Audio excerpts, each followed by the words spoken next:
E a questão que fica determinada como céu e inferno, como Então, algum tipo de castigo? péssima tradução da Bíblia também. Que aí a gente entra no lance de Veguer-Rinom, o Vale dos Filhos de Rinom, né? E o Ben-Guer-Rinom, na verdade, é um vale que fica a sudoeste de Jerusalém. Depois eu vou entrar mais nisso, mas seria um local onde fazia-se cultos a Moloque e queimava-se crianças para Moloque no Tofete, que era a fornalha de Moloque. Isso nunca ficou comprovado, porque há historiadores que dizem que passar a criança pelo fogo de Moloque, na verdade, era uma iniciação, uma espécie de Mas por que isso? rito. Porque eles acreditavam que passar para a vida adulta, costumes da civilização. Isso acontecia no Vale de Rinom, Tá. né? Então aí um dos profetas de Israel diz que aquela região é amaldiçoada e tudo mais, e fica caracterizado o Vale de Rinom como um local onde se faziam práticas abomináveis a Moloque. Depois também vira um local onde eles jogam os corpos dos mortos de Jerusalém, das pessoas que não mereciam um funeral. Então, corpo de gente que praticava algum crime, e de animais também, que eram sacrificados para abate. Era tudo colocado no Vale de Rinom e botava-se fogo. Então ali ficou conhecido como Lago de Fogo e Enxofre, nesse sentido. Então quando Jesus usa esse Vale do Rinom para fazer suas parábolas, é de uma forma metafórica. Não é um local que você vai sofrer a danação eterna. Isso não existe. Entendi. Vale do Rinom, que é traduzido como inferno depois, pelos péssimos tradutores da Bíblia, entre eles o pessoal aí que traduz a Septuaginta e traduz a Bíblia em hebraico. São Jerônimo é um péssimo tradutor, diga-se de passagem. Já vou entrar na questão de Lúcifer também. Outro erro perigosíssimo. Então ele traduz Guerrinom, que era o Vale do Rinom, como Lago de Fogo e Enxofre, que virou o inferno. A mesma coisa com Sheol. Sheol, para os judeus antigos, quem é da Kabbalah sabe, é o lugar dos mortos. Todos os mortos. Sheol. Não é quem é do bem, quem é do mal, não, quem é fez como se coisa, fosse, como se fosse cemitério. como se fosse o que os espíritos acreditam como um umbral. Um lugar que todo mundo passa depois da experiência física, que ainda não é o reino celestial, não é os reinos superiores, é onde você vai ficar um tempo para se acostumar com a ideia, e depois seguir o seu caminho. É o conceito de Sheol, reino dos mortos. E assim também era Tártaros, que é o Sheol dos gregos. Então, em nenhum momento da Bíblia você tem o inferno. Como um castigo. Como um castigo eterno. Até porque isso não caberia naquela ideia de amor de um Deus que cria a sua... Enfim, que dá a vida, que dá a existência aos seus seres. Então, não tem como... É muito teologicamente inverossímil. Já pensou, Raul? Eu sou Deus, então eu sou cheio de amor, eu te crio... E aí eu já sei que existe conflito em você, já sei que tem erro em você, já sei que você vai pecar. Então já sabe o meu caminho. Exatamente, se eu sou onisciente, eu já sei todas as coisas. Mesmo assim, eu crio um inferno que é pra você pelo livre-arbítrio, a justificativa é essa, né? Então, porque você cria sabendo que, assim, eu vou colocar certos elementos em você. Só que você já não sabe. São pra testar. Uhum. Não, mas então, pra testar o seu livre-arbítrio, né? Sim, porque se fosse assim, coisas que também a gente vê que...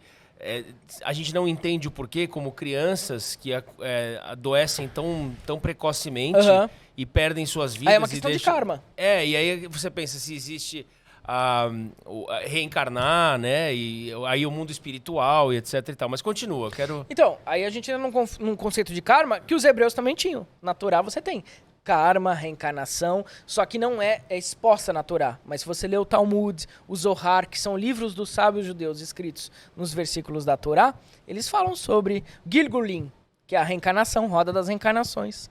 Tudo tem a mesma linguagem.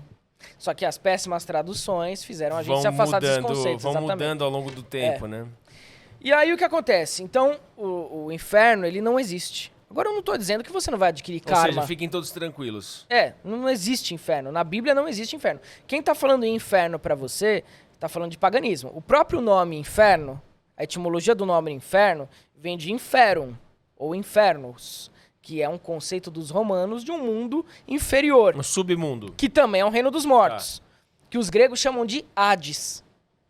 Entende? Então, se você é cristão e acredita em inferno, você está acreditando em paganismo greco-romano.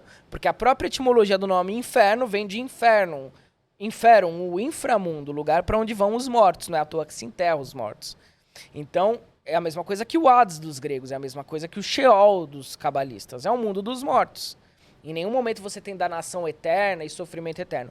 O que não significa que você não vai ter um karma pelas suas ações. Porque até segundo a Torá, assim como os sutras budistas, assim como os hindus, as suas ações reverberam e vão atrair reações equivalentes. Certo. Então o karma existe, agora inferno não.